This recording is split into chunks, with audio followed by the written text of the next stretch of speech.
小女娃，贫道是爱惜你的才华，莫要敬酒不吃。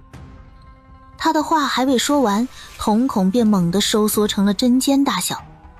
只见悬浮在半空的玄铁三棱镖向前动了，镖尖对准了他的眉心，说：想知道自己查，威胁贫道没用。一道微不可闻的轻响，玄铁三棱镖动了，精准无比地刺入了灰衣男子的眉心。你！灰衣男子喉咙里发出一声难以置信的咯咯声，双目圆瞪，眼中满是惊骇与不解。他至死都想不明白，镇魔司机拿他归案，这女娃怎敢杀他？下一刻，死不瞑目的尸首被火焰瞬间烧成灰烬。我搜过他的魂了，他什么都不知道，只是受命保护月老庙那个邪祟，抓回镇魔司也只是浪费粮食。果真是逆道门，得找时间去瞧瞧。愣着做甚？回月老庙了。陆姑娘，在下知道一条小道，很快就能抵达月老庙。姐姐，吞噬魔气的时候，小青窥探到了怨气身上存留的一点记忆，是逆道门的道士找了一个阴年阴月的女子，在她的身边布局，迫害她致死，产生的怨气被封存到了这里，用魔气滋养，真是太可恨了。至于为什么这么做，记忆里没有。逆道门遮掩了天机，本尊暂时无法算到他在何处。时机一到，我们去转转。好啊好啊，小青要将他们养殖的魔气吃光光。给我出来！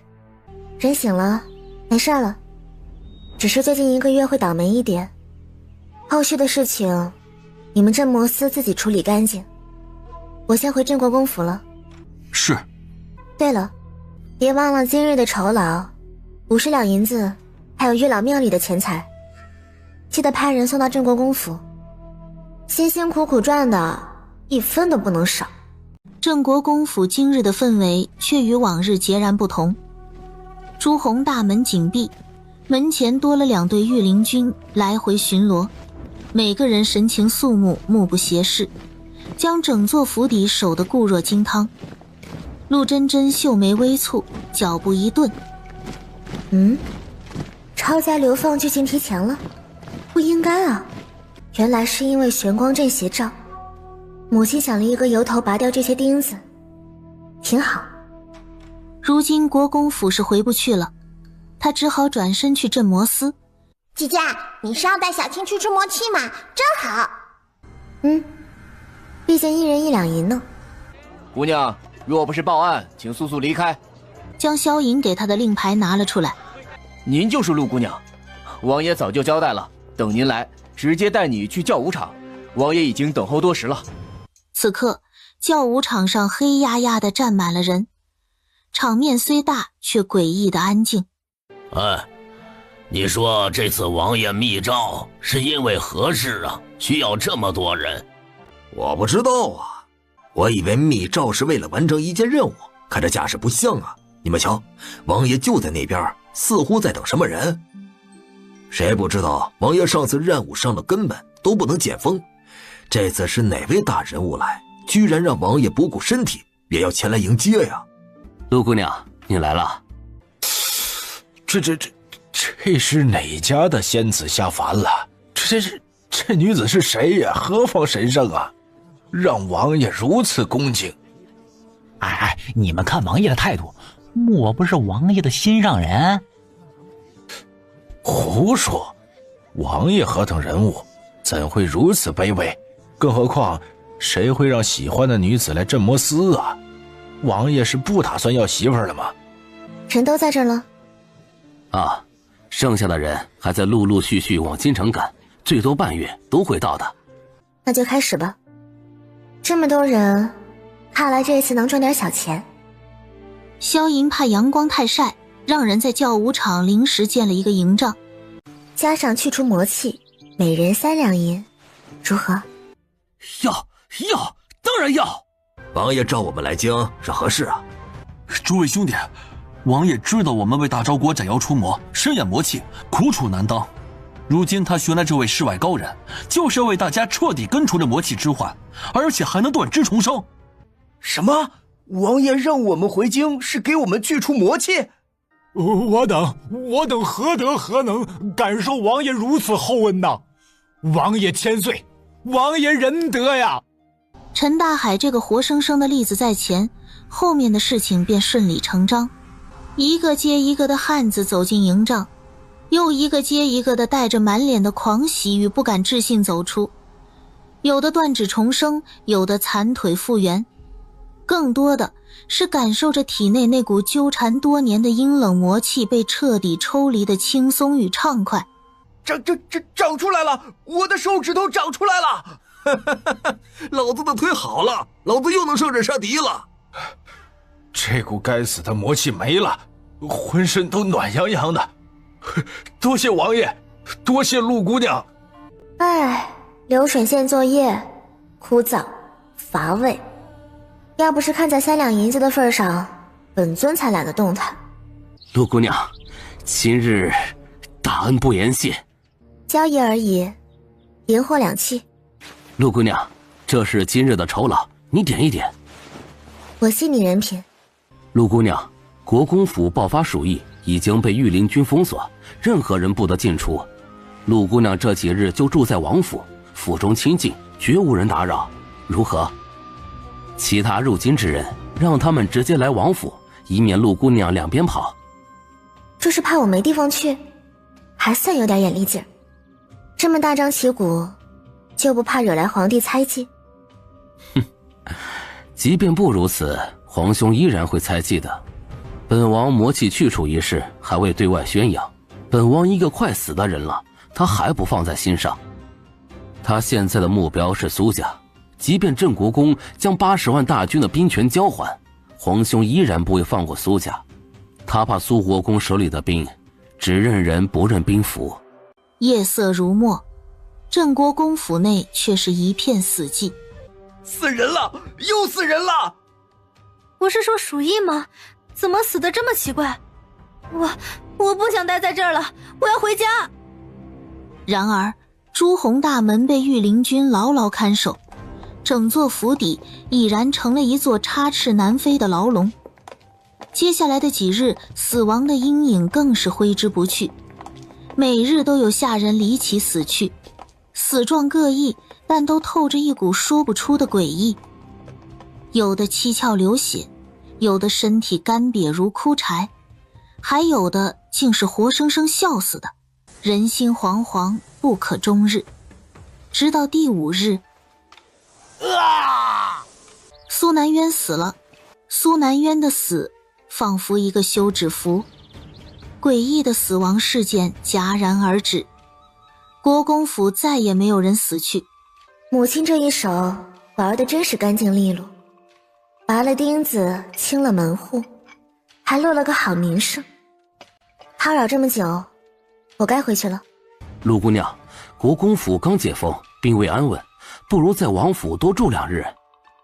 谢了。福安，你亲自送陆姑娘回府，务必要确保陆姑娘安然无恙。要是有哪个不长眼的刁难，先斩后奏。奴才遵命。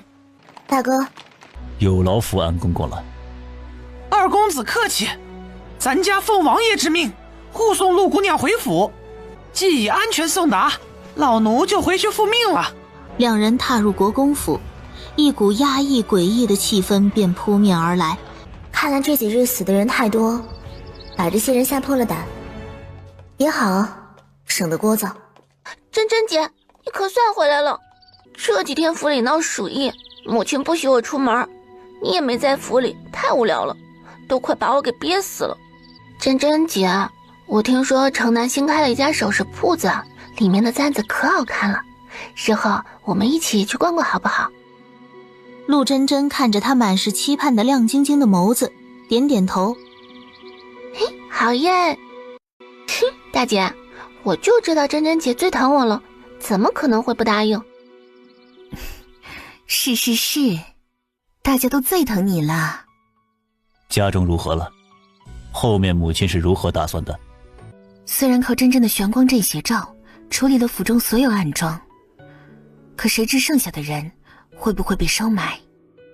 也不用这么小心翼翼，只要东西一直在，但凡被收买的，不出3日，必暴毙而亡。众人听见，瞬间睁大双眼，这可真是个好东西啊！自然是好东西，毕竟宗门也有叛徒，有伪装成宗内弟子的魔族和妖族，甚至还有夺舍宗门弟子身体的老怪物。就是靠这个，才能让天玄宗上下一心，在上界所向披靡。去把厨房新做的芙蓉糕和牛乳酥拿来，都是真真爱吃的。是夫人。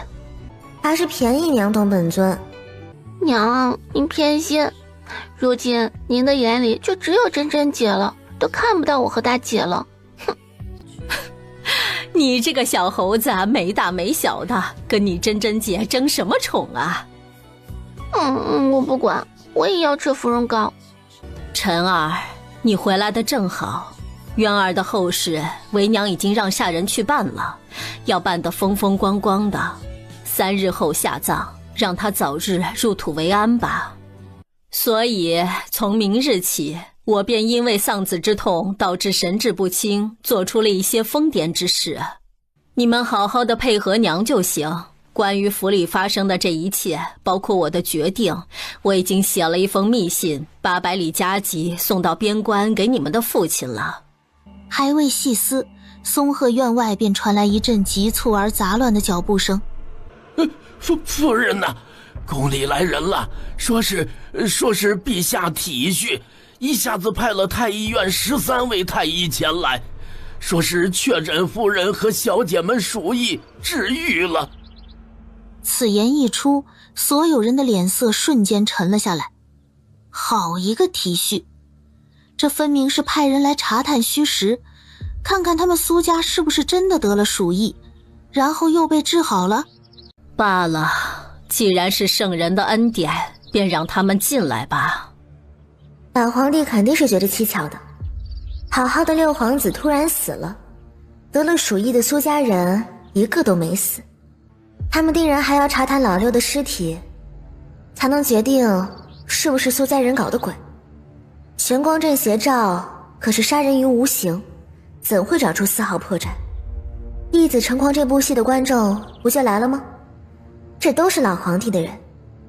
我等奉旨为国公夫人2位小姐请脉。秦氏靠在太妃椅上，有气无力地点了点头。这怎么可能？苏夫人虽身体还有几分虚弱，但脉象平和，气息稳健，这哪里像是得过鼠疫之人呢？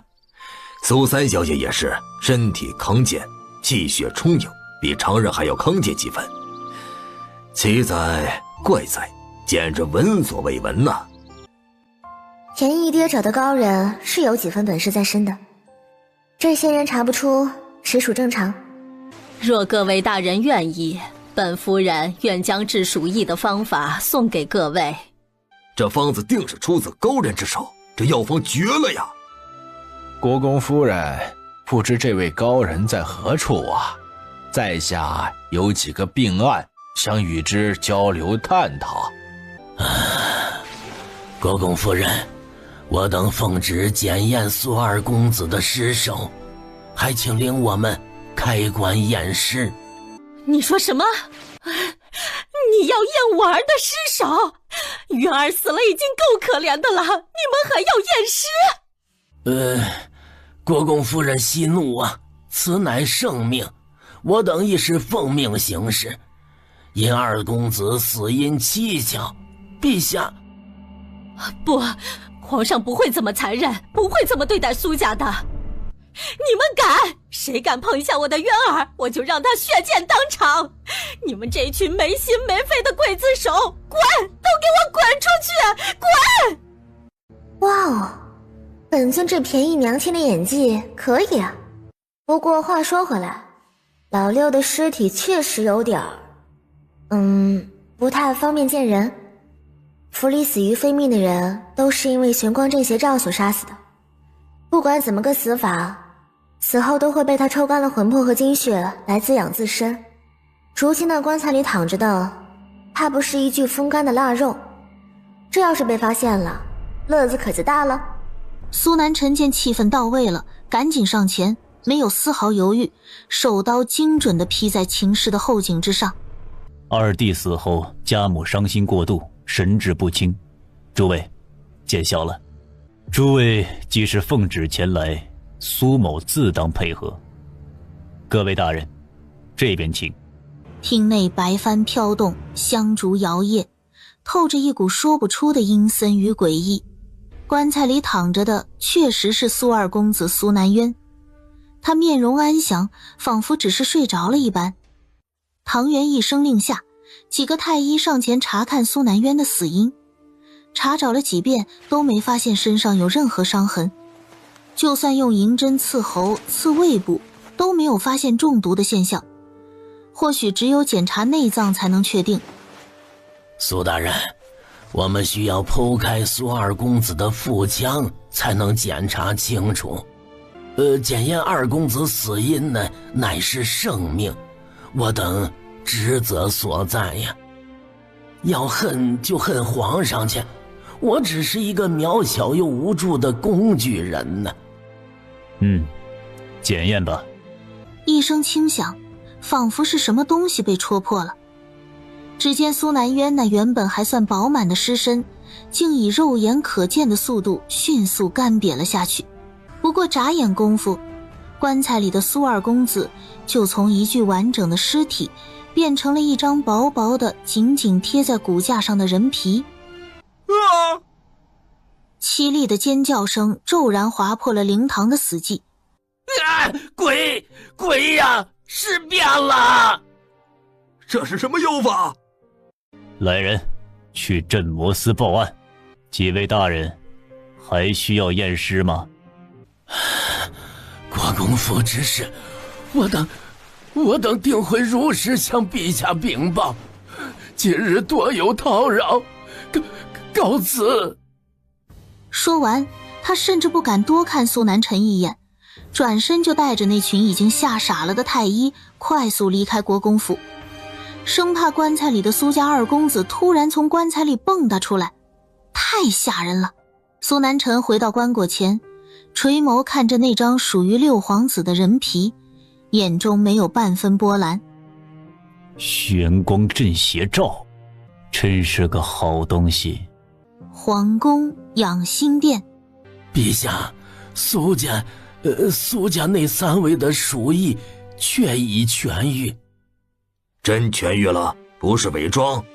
虽脉象平和，血气充盈，但体内有曾得过鼠疫的病症，很轻微，绝非伪装。朕听闻这鼠疫乃是不治之症，一旦染上九死一生，苏家一门女眷就能安然无恙。臣等遍查医书，也从未见过此等奇事。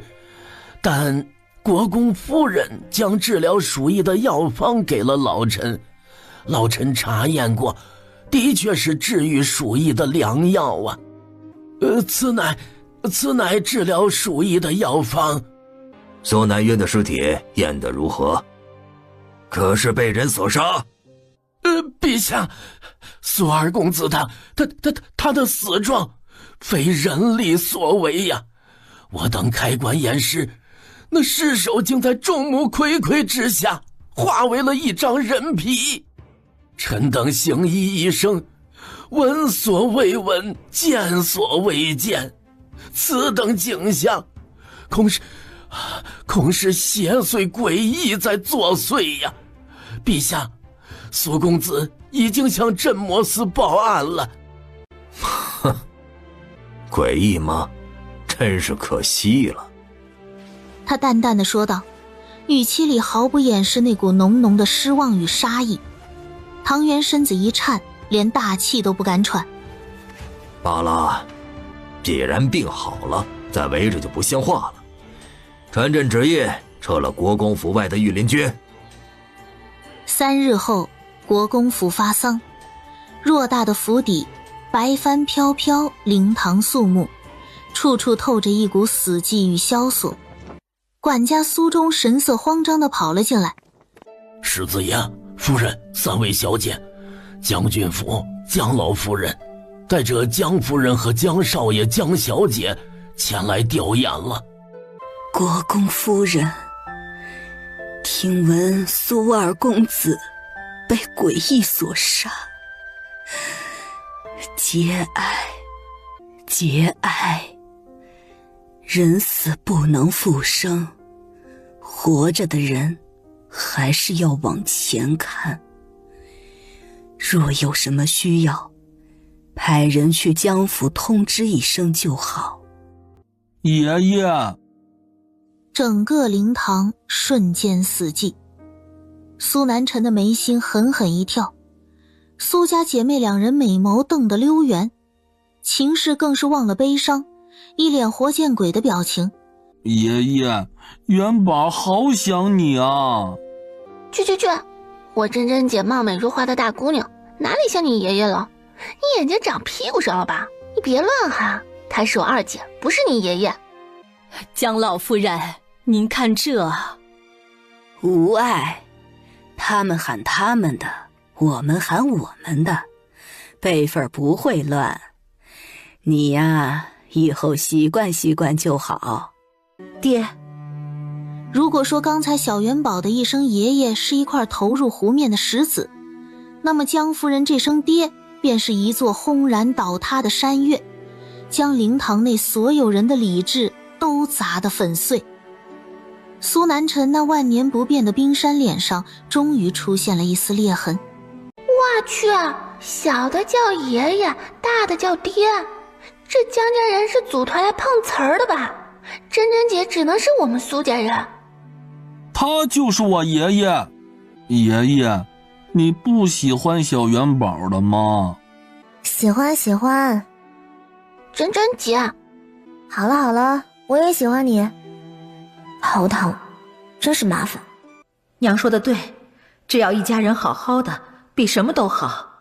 管家苏中又一次冲了进来，朝着秦氏道：夫人，王爷和周副指挥使前来吊唁了。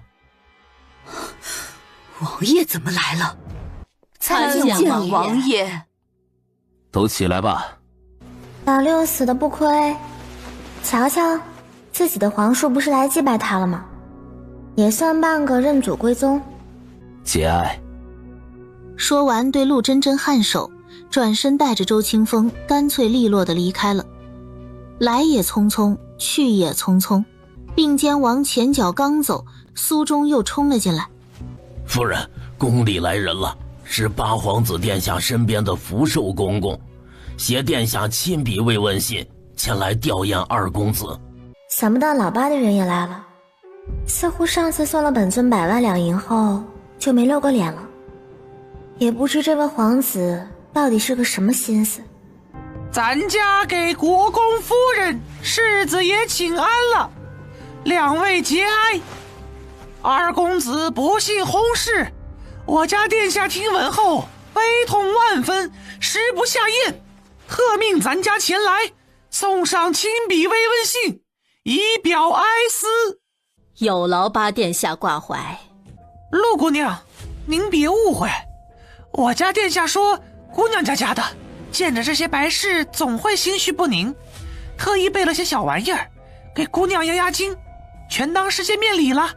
见面礼？难道又是银子？只见那紫檀木托盘之上静静地躺着一个巴掌大的紫金小盒，全是黄澄澄光灿灿的金瓜子。哇，不愧是八皇子，真是财大气粗，发财了！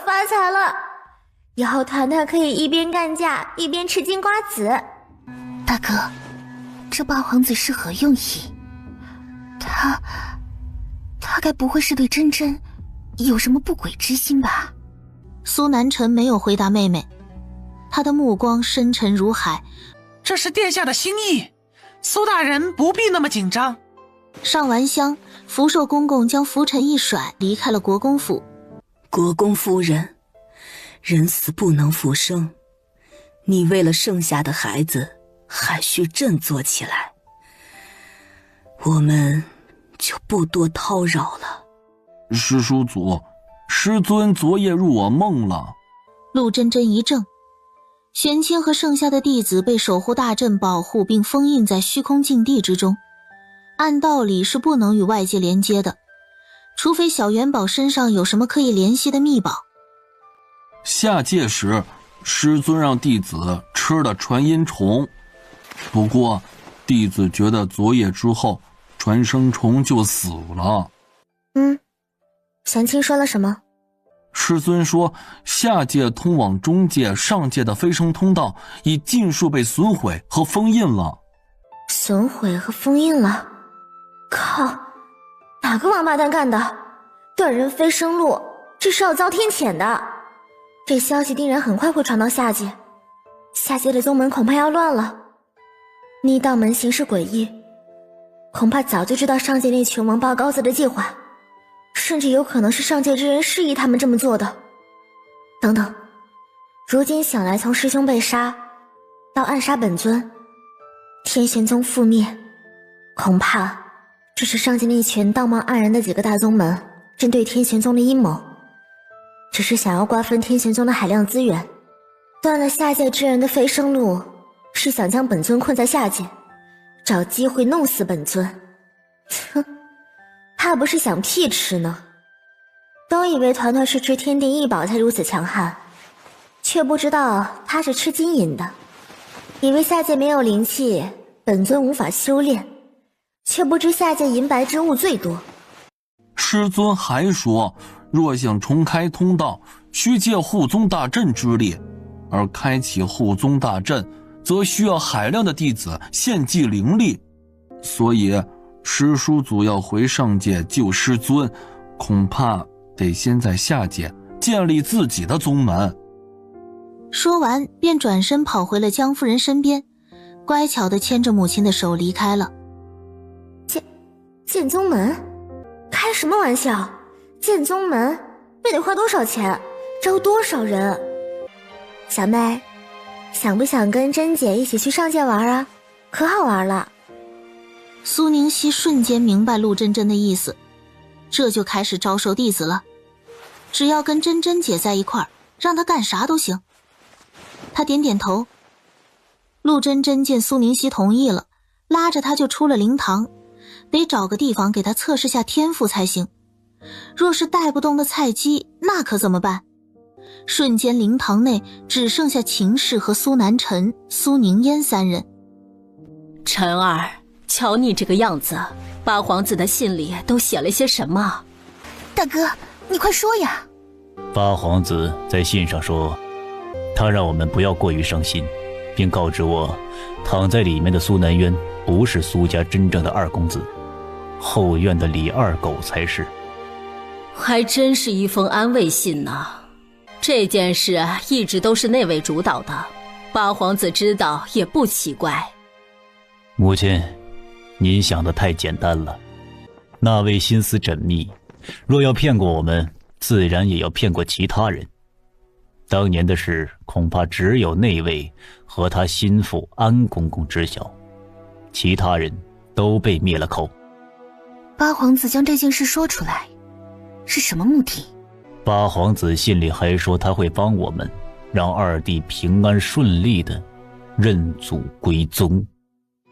什么？八皇子可有在信中说如何帮？八皇子会在一个合适的时机将李二狗带到母亲面前，他会安排好一切，让这件事看起来顺理成章，无人生疑。为了李二狗的性命着想，届时母亲只需认他做个义子，留在身边照顾。义子？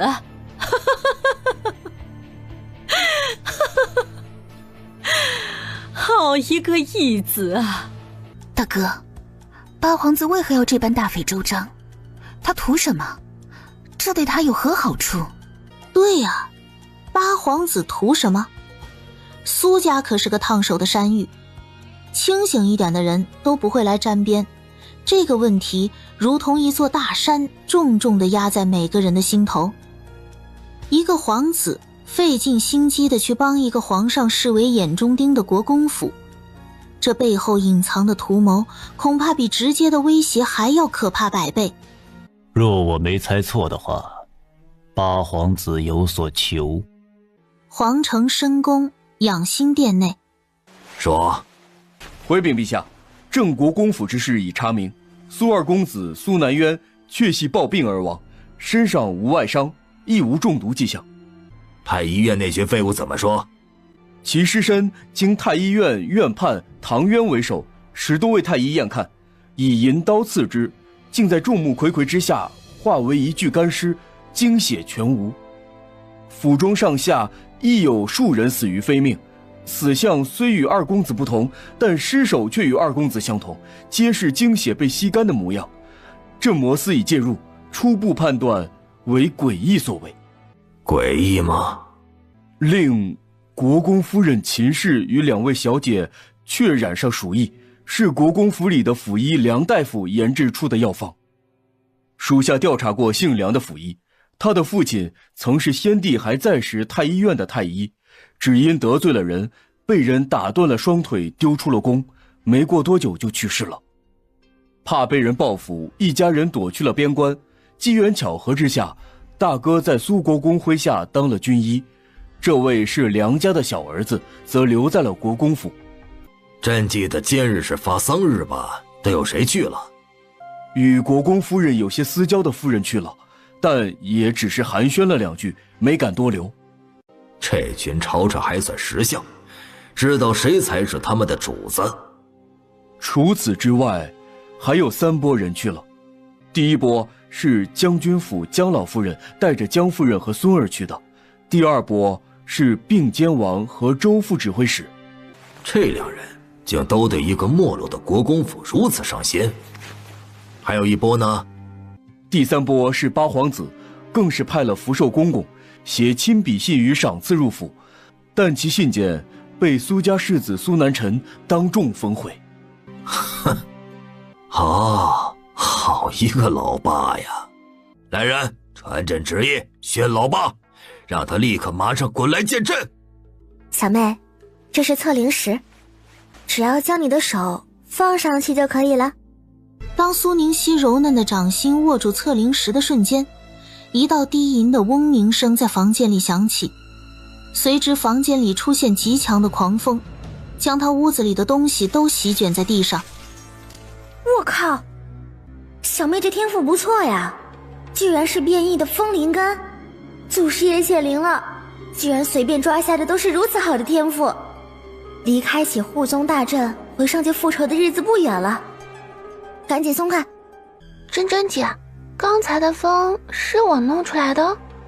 是的，你的天赋是风，还是风系里最好的变异风系。珍珍姐，要不然让娘和大哥大姐他们也可以试试。苏宁熙心想，陆真真要建宗门，肯定需要更多的宗门弟子。若是苏家人都有天赋，就算去了上界也能一家团聚，这样就可以远离该死的江耀祖。让他跟我抢真真姐，等全家都去了上界，就让他在下界慢慢找去吧。哼！哎呀，这么好的主意，本尊怎么没想到？万一这一家子都是潜力股，要成好多事儿啊！也好，家人之间气运相连，测一测也无妨。然而他话音未落，桌上的测灵石再一次亮了起来。2人低头一瞧，是之前一直蜷缩在苏宁熙怀里，只露出个小脑袋的小灰鼠寻宝。哎，这东西又硌牙又没味道，不好吃。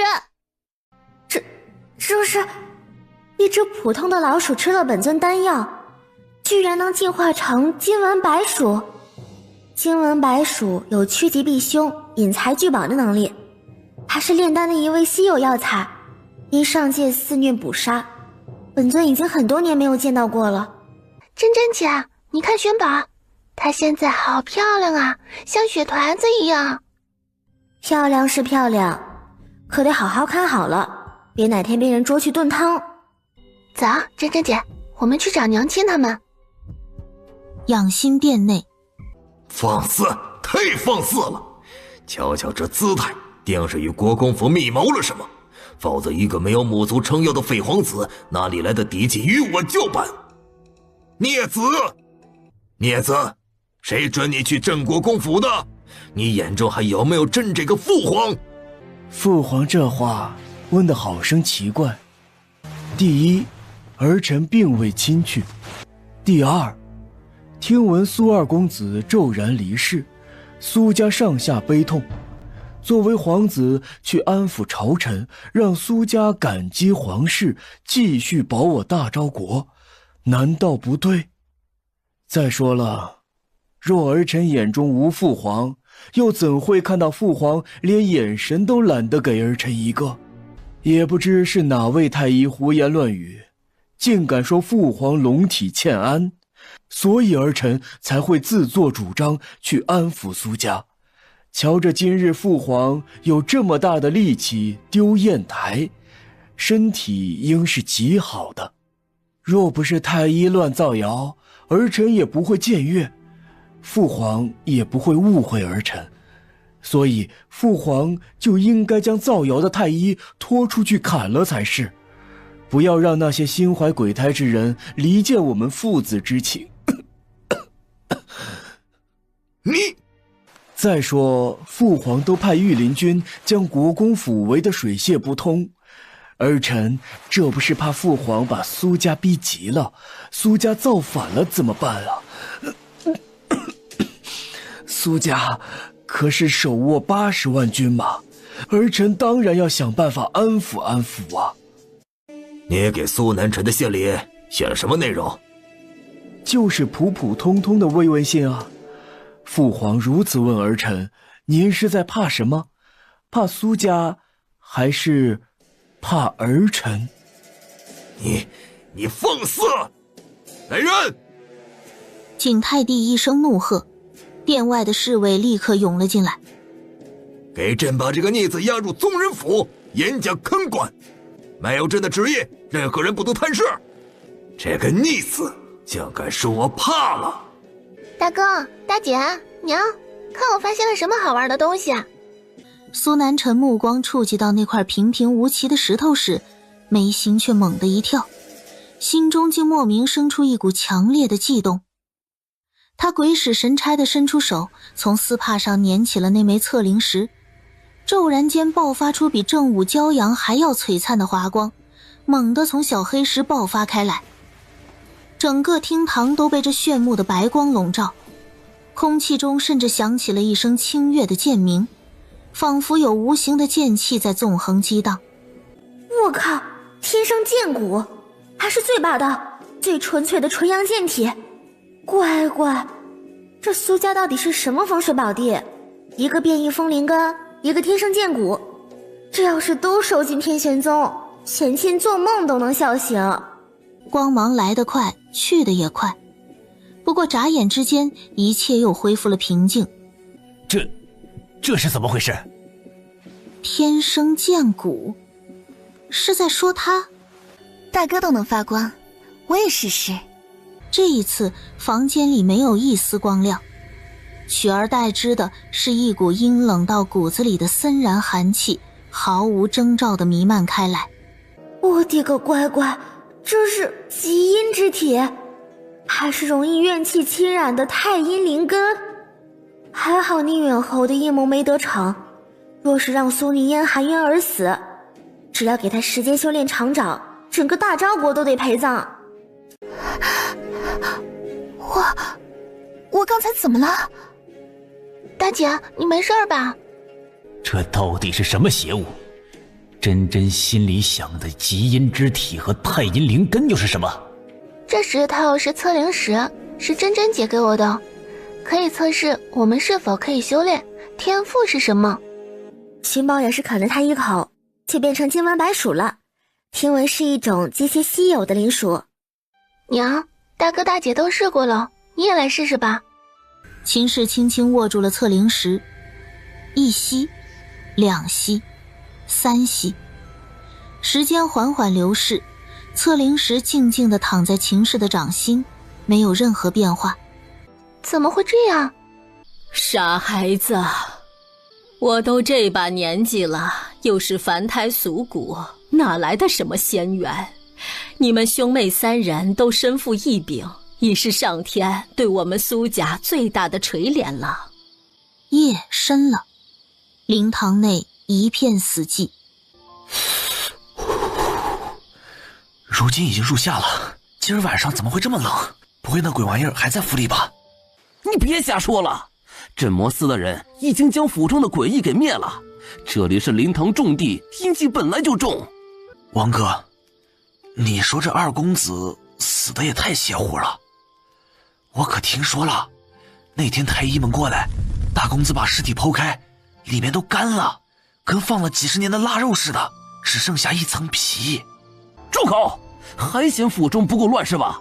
再说了，主家的事也是你我能够议论的，不想要舌头了。一阵阴风毫无征兆地从灵堂门口灌了进来。啊！鬼叫什么呀？不过是穿堂风。可这火……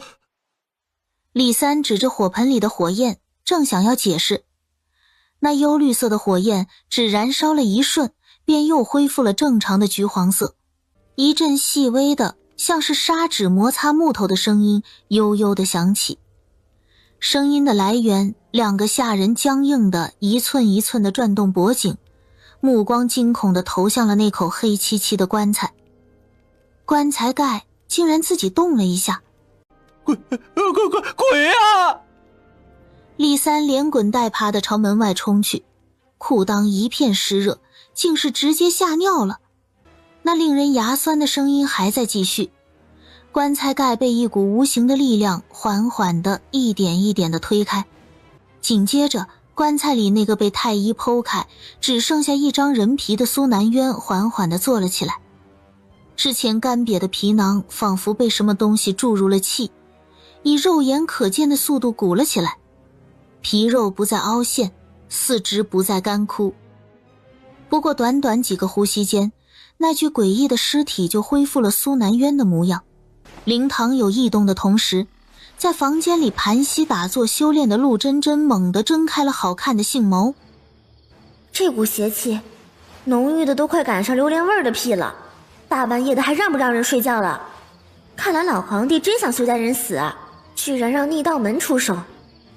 毕竟苏家死在诡异手里，就算苏国公回来也可以推给镇魔司，如此苏国公就无法与萧银联手了，真是好算计。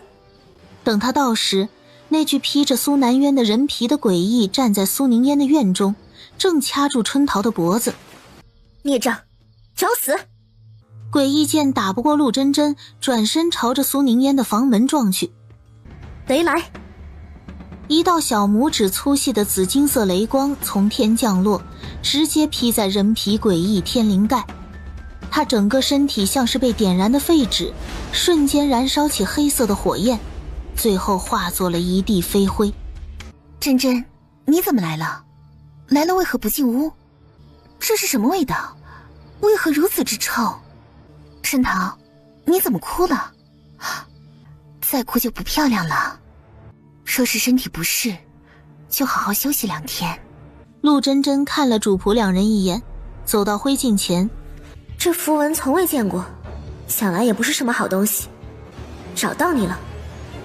陆真真一个闪身消失主仆2人面前，一口鲜血猛地从一个中年男人的口中喷出。怎么可能？我的千丝葵竟被人给毁了。那可是他耗费了数年心血，用100人怨气祭炼而成的法器，只需一缕神念便可操控，杀人于无形。踉跄着转身准备离开此地。他刚出屋子，一道纤细的身影逆着月光站在院子中。逆道门的，是你操控那鬼玩意儿附身在苏南渊体内的？那中年道人瞳孔骤缩，这女娃娃是如何知道自己是逆道门的？难道就是她毁了我的千丝葵？哼，一个乳臭未干的黄毛丫头，也敢在本道爷面前大放厥词。既然你非要找死，本座今日便成全你，将你用来炼制新的千丝葵。哎呦，口气还不小，不知道的还以为你是天道爸爸他二舅呢，死到临头了还嘴硬。反派的经典流程，我懂。话音刚落，中年道人双手猛地掐诀，一股浓郁的黑气自他掌心喷薄而出。小姑娘，让你尝尝本道爷的厉害，下辈子记得没本事就不要多管闲事，会死的。那黑气所到之处，连空气都似乎被腐蚀，发出滋滋的轻响。破！那看似可怖的黑气，在接触到光芒的刹那，顷刻间消融瓦解，消散无踪。什么？那道金色光芒穿过黑气，于事不减地射向他。你修为为何如此之高？你究竟是谁？你还没资格知道本尊是谁，说，是谁派你来的？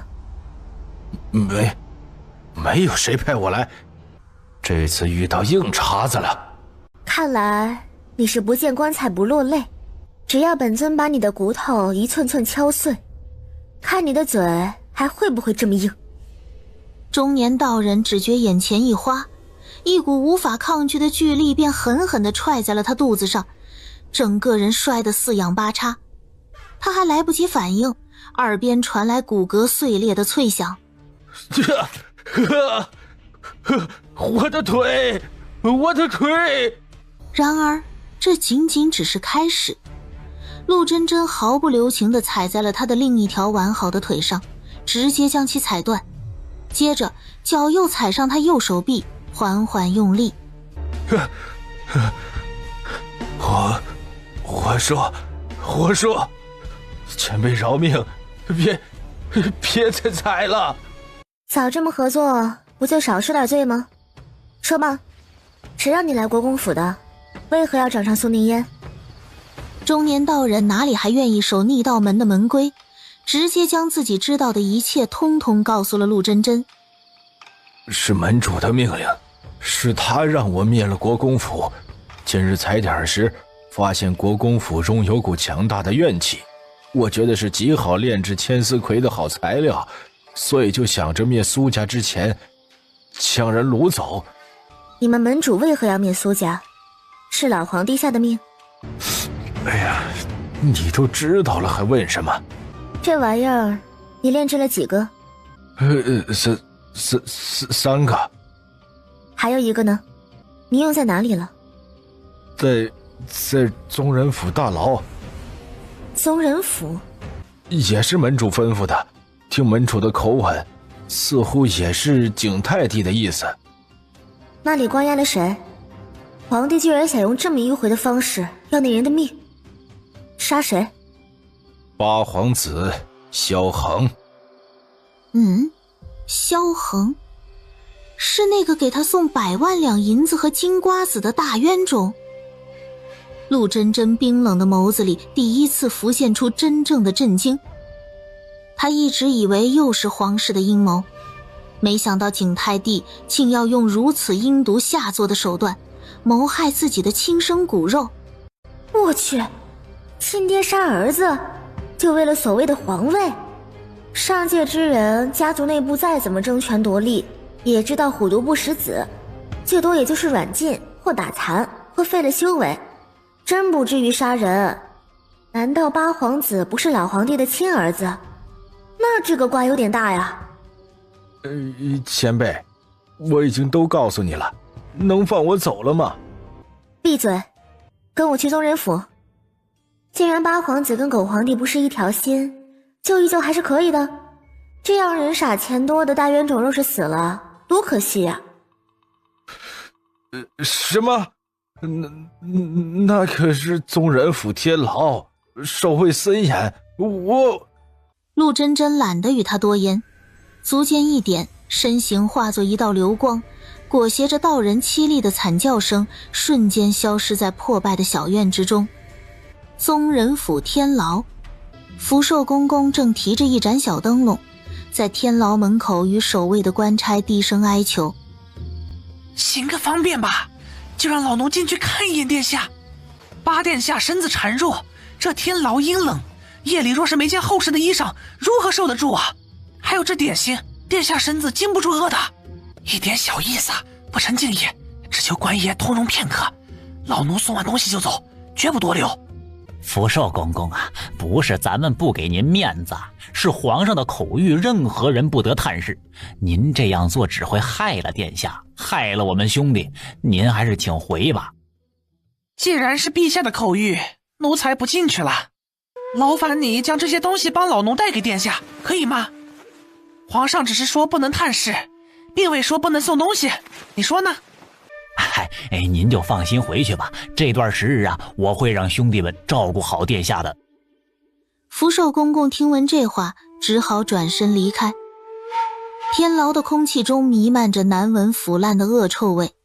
哼，真是活该，我就不应该对那个人有所期待。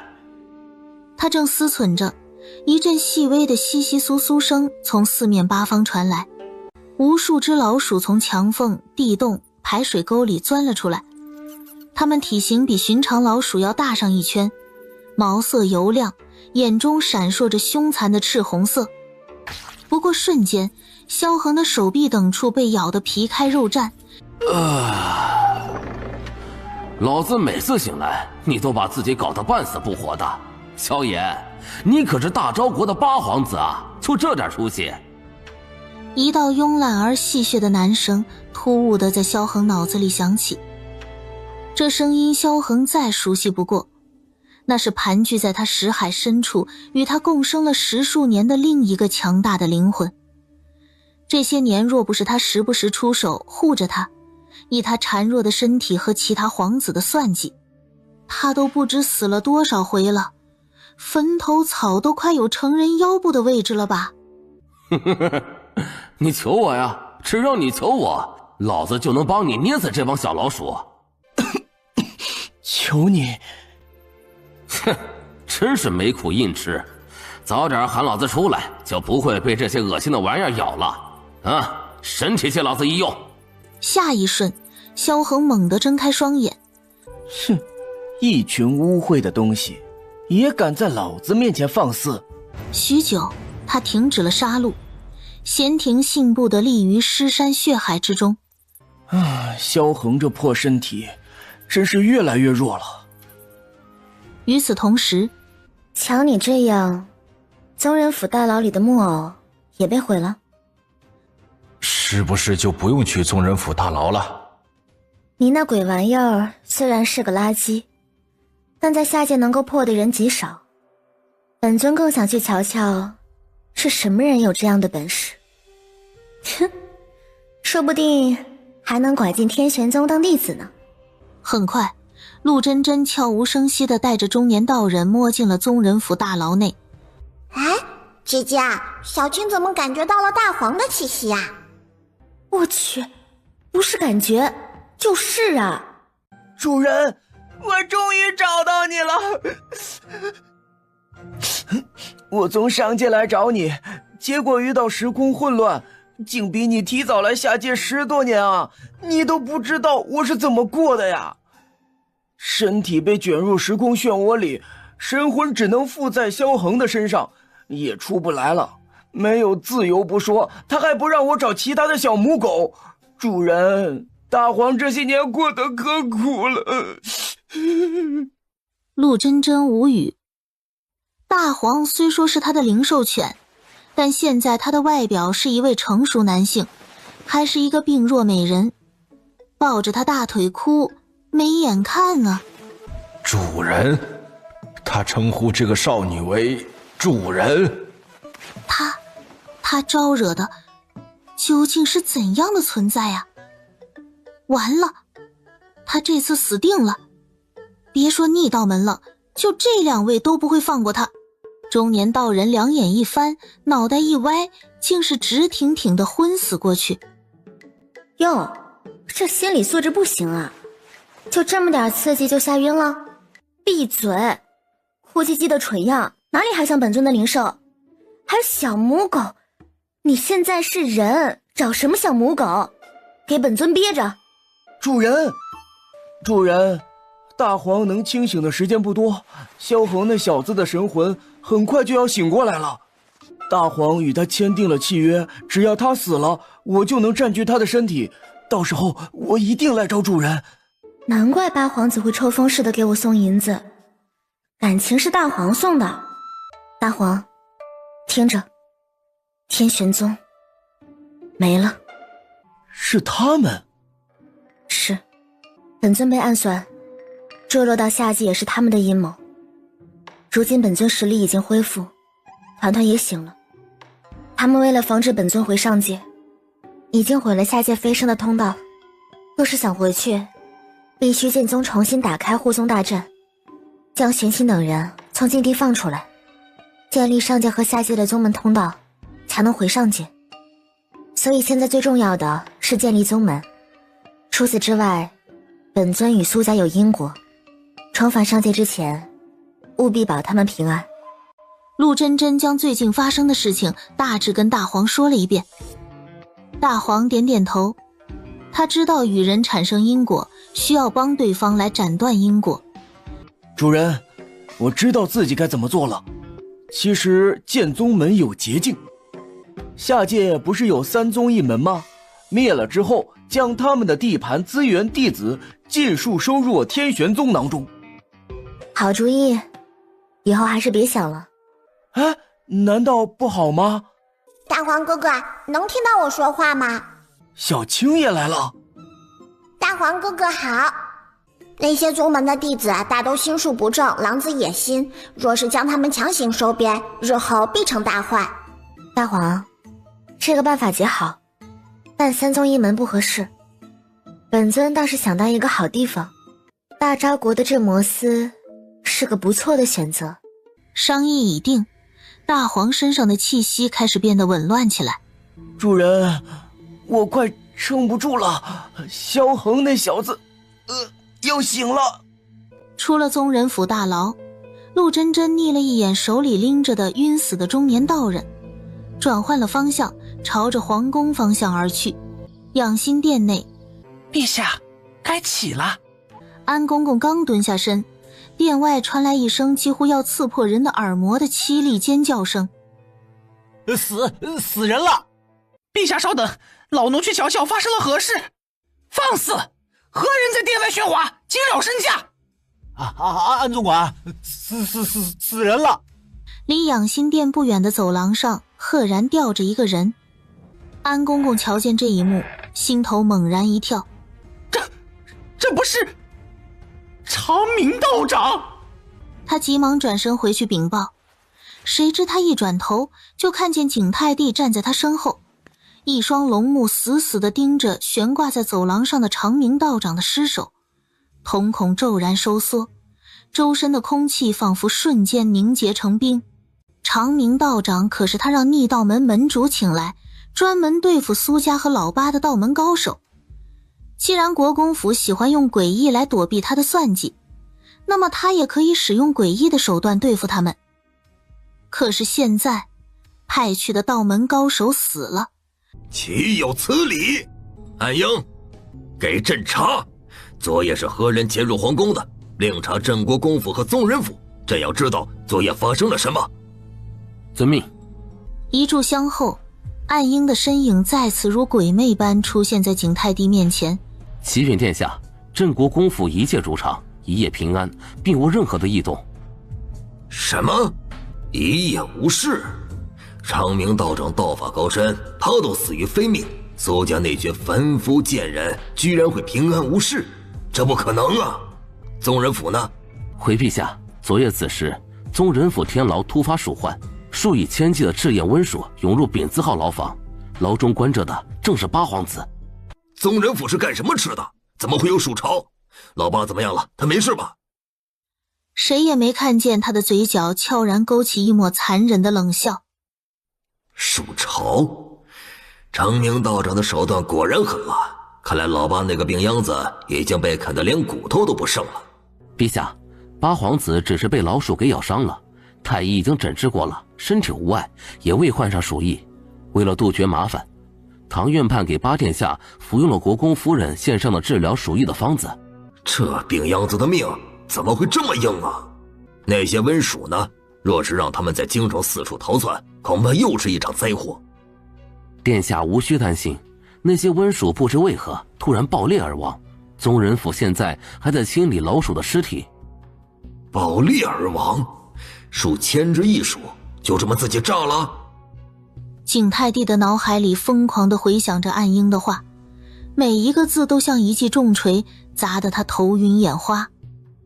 他不是3岁小儿，这世上哪有会自己爆炸的老鼠，更何况还是长明道长使用道法的老鼠。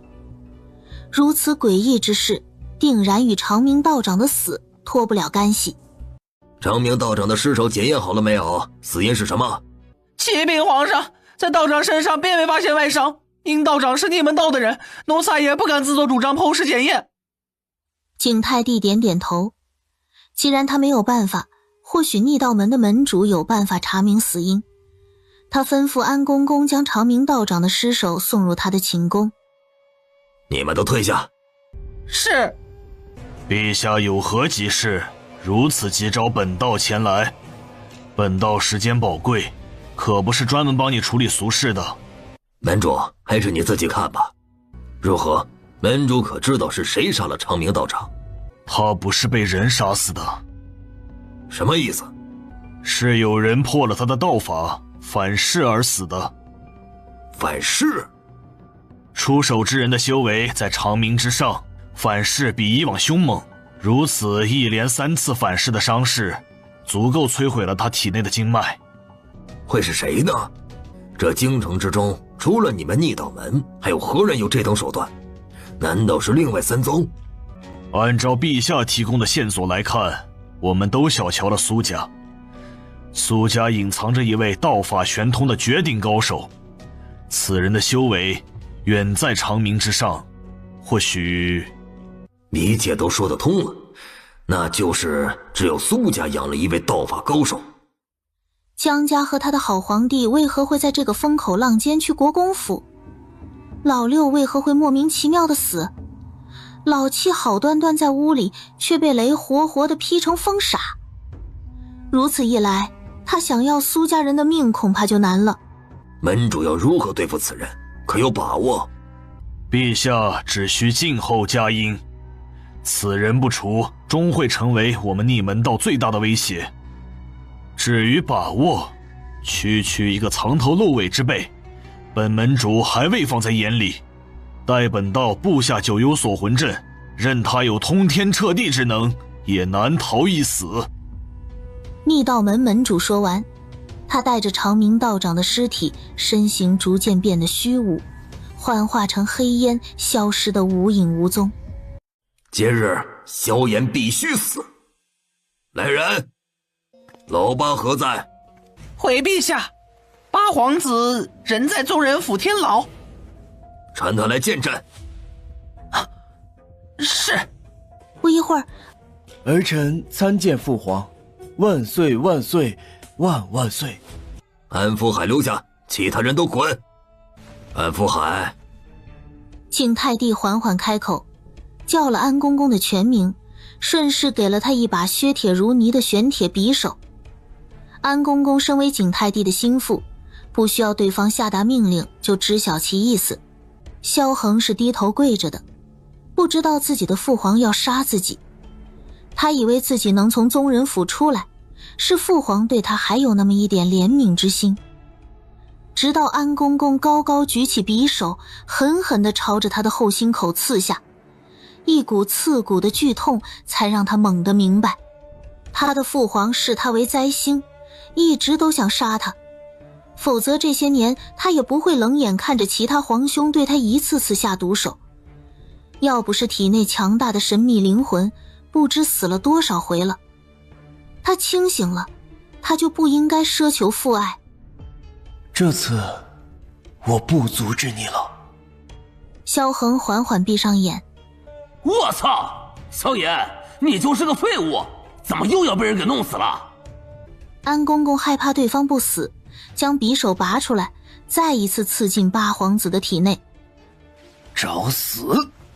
萧恒紧闭的双眸骤然睁开，与其四目相对，安公公明显感觉眼前八皇子身上的气势陡然变了，仿佛换了一个人。但即便他感觉到不对，也并不在意，他只需完成景泰帝的任务即可。大黄并未躲避，只是用剑指就将玄铁匕首弹开，顺势给安公公一个大耳光。清脆的声音在安静的殿内响起，不等安公公回神，紧接着是一声清脆的骨裂声。安公公咬着牙发出惨叫，只是手腕被一股巨力硬生生折断，匕首脱手而出。父皇，儿臣到底做错了什么，让你就如此不待见儿臣，更是急着杀儿臣？儿臣不是说过对那个位置没兴趣吗？为何你还不肯放过我？就因为儿臣是所谓的灾星？是，就因为你是灾星，你活着一天，朕就会提心吊胆。只要你死了，朕还能稳坐龙椅20年。所以你必须得死。你若放了安福海，朕保证下半年绝不动你，如何？行。直接抹了安公公的脖子，然后放开。你个逆子！父皇，你只是说放了安公公，难道我没放吗？你之前没说要死的还是要活的呀？这可不能怪我。老八，你何时会的武功，朕为何不知？儿臣可没骗你，只要你稍微关注我一下就会发现，可是你却视若无睹。大黄问出了萧恒心里的话，抬脚就踹在景泰帝的胸口上，带着一股蛮横霸道的力量。来人！景泰帝看着朝自己走过来的大黄，瞳孔缩成了针尖大小，吓得身子连连往后挪，想要喊外面的侍卫救驾，因胸口太疼不敢用力呼喊。妍儿，原谅父皇好不好？朕日后一定对你好的。皇帝老儿，你这把戏也就能骗骗3岁儿童，你不是很嚣张吗？死了看你如何嚣张。大黄伸手掐住景泰帝的喉咙，让他不停地拍打他的胳膊，难受的发不出半点声音，利刃入肉的声音轻微却清晰。景泰帝僵硬地低下头，只见那把他递给安公公的匕首正被自己的儿子握在手里，捅进了他的心脏。景泰帝瞪大了双眼，死死地盯着萧恒。他想过自己很多死法，唯独没有想到自己会死在最瞧不起的那个病弱如鸡的灾星儿子手里。他体内的生机随着心脏涌出的温热鲜血一点点的抽离。大黄怕他心脏长在左边，缓缓抽出匕首，又朝着左边胸口狠狠扎了一刀。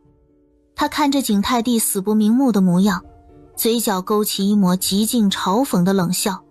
做完这一切，他头也不回地离开了养心殿，直接回了阴冷潮湿的宗人府大牢。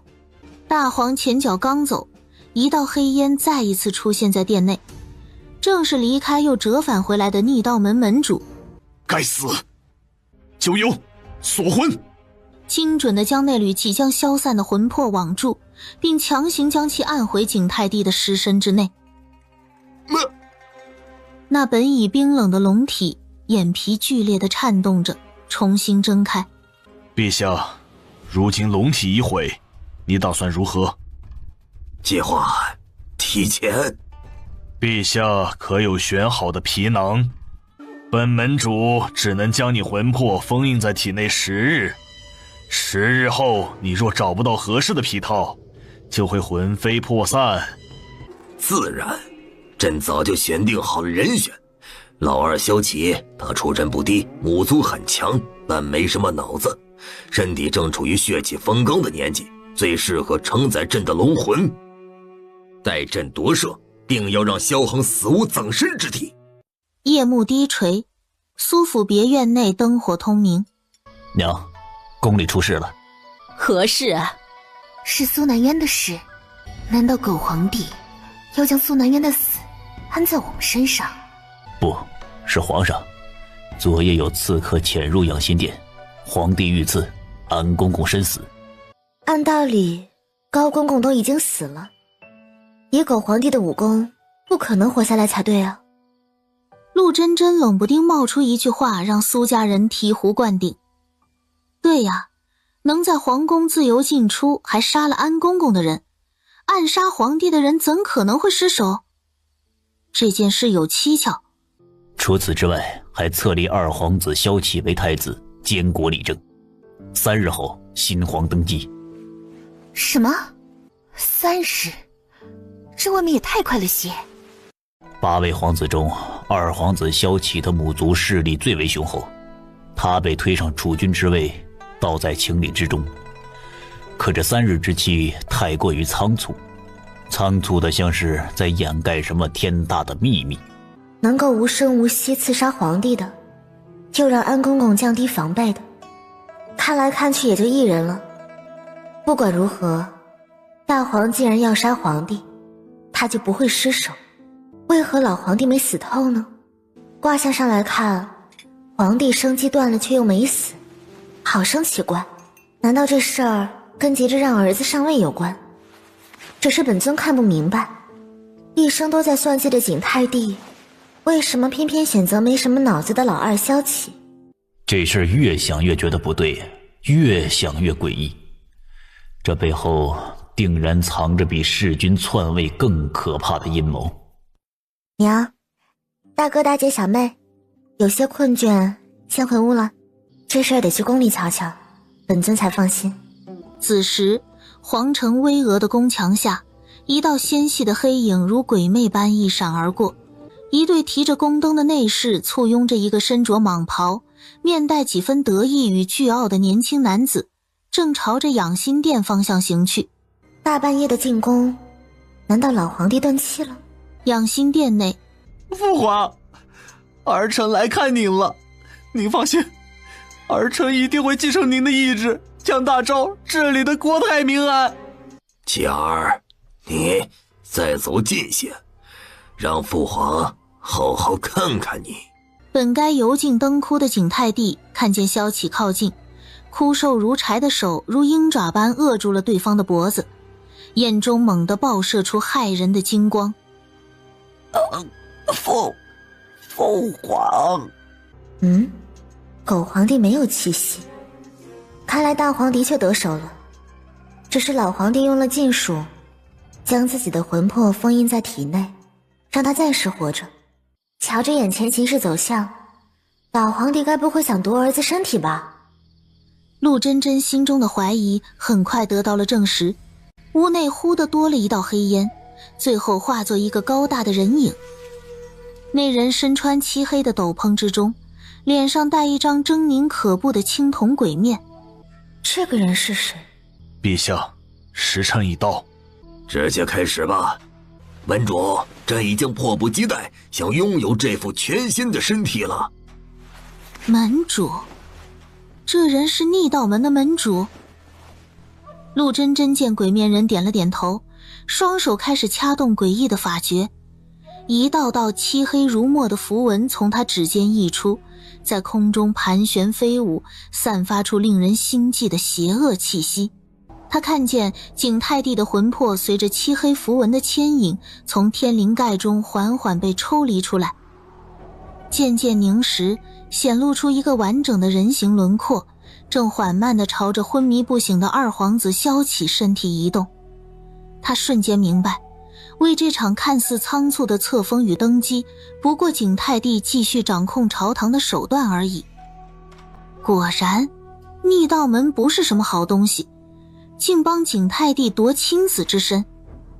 如今两个魂魄在一具身体，需要3天的时间让他的魂魄吞噬萧启的魂魄，才能完全掌控身体，真是好阴毒。陆真真没有闯进去阻止，反正萧启也不是什么好人，仗着母族强大背景，在外欺男霸女，无恶不作。这一家子内斗恐怕会很精彩。不知为何，他有点期待。我去，这怎么回事？这老东西的魂魄怎么跟他的皮囊长得不一样？等等，皮囊？哟呵，闹了半天，这狗皇帝也是个二手货呀。